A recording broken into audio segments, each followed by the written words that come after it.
Well well বন্ধুরা, একেই বলে সিনেমা। লাপাতা লেডিস নামে এক হিন্দি সিনেমা রিলিজ হয়েছে, যার টেলরে আপনি হয়তো দেখে থাকবেন। ট্রেনে বিয়ে করে নিয়ে আসার সময় বউ পাল্টাপাল্টি হয়ে যায়। মানে ভেবে দেখুন, বিয়ে করলেন একজনকে আর পাল্টাপাল্টি হয়ে অন্য কারোর বউ আপনার সঙ্গে চলে এলো। এমনই এক মজার সিনেমা হলো লাপাতা লেডিস। আর আমি আপনাদের জানাবো এই সিনেমা কতটা ভালো হলো।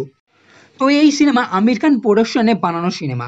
আর আমির খান আছে, তাই এই সিনেমা যে অদ্ভুত সেটা তো বলতে আর কোনো সন্দেহ রাখে না। সিনেমার বড় কোনো স্টার নেই, বড় কোনো সেটও নেই, না আছে দামি কোনো বড় কস্টিউম। তা সত্ত্বেও এই সিনেমা যে দুর্দান্ত সেটা আর বলে দিতে হবে না। এই সিনেমাতে কাহিনী এতটাই জমাট, পারফেক্ট এবং যেরকম সুন্দরভাবে আপনাকে দেখানো হবে যে সিনেমা 10 থেকে 15 মিনিটের মধ্যেই তার আসল ঘটনায় চলে আসবে এবং কখনো বোর তো ফিল করাবেই না, বরং ঘটনার যে পেঁয়াজ আছে তা আপনাকে পুরো সিনেমায় বেঁধে রাখবে।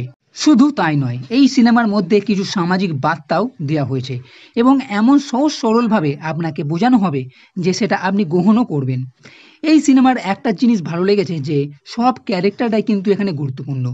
ফুল যখন স্টেশনে হারিয়ে যায়, হোটেলের মহিলা হোক বা ছোট বা অন্য কেউ, এর সঙ্গে সিনেমাতে অনেকটাই ইমোশন আছে আর বাকিটা আছে খুবই মজার। এখানে রবি কিষণ পুলিশের ভূমিকায় আছে, আর এই চরিত্রটাও কিন্তু বেশ রোচকপূর্ণ এবং ক্লাইম্যাক্সে এক গুরুত্বপূর্ণ ভূমিকা আছে এই চরিত্রের। সব দিক থেকে যদি বলি, লাপাতা লেডিজ এমন এক সিনেমা যেটা পুরো ফ্যামিলির সঙ্গে আপনি দেখতে পারেন এবং খুবই মজা পাবেন। আর অনেক দিন পর মনে হবে যে হ্যাঁ, একটা ভালো সিনেমা আমি দেখলাম। এবার কিছুটা গল্প। মনোজ ফুলকে বিয়ে করে অনেক রাস্তা পেরিয়ে ট্রেনে করে বাড়ি ফিরছিল এবং এই ট্রেনে আরও অনেক বিবাহিত জোড়াও ছিল। এরই মধ্যে নামার সময় তাড়াহুড়োয় মনোজ তার বউকে নিয়ে নেমে পড়ে। যখন তার বউকে নিয়ে ঘরে আসে, দেখে ফুলের জায়গায় অন্য কারোর বউ এসে গেছে, যার নাম পুষ্পরানী।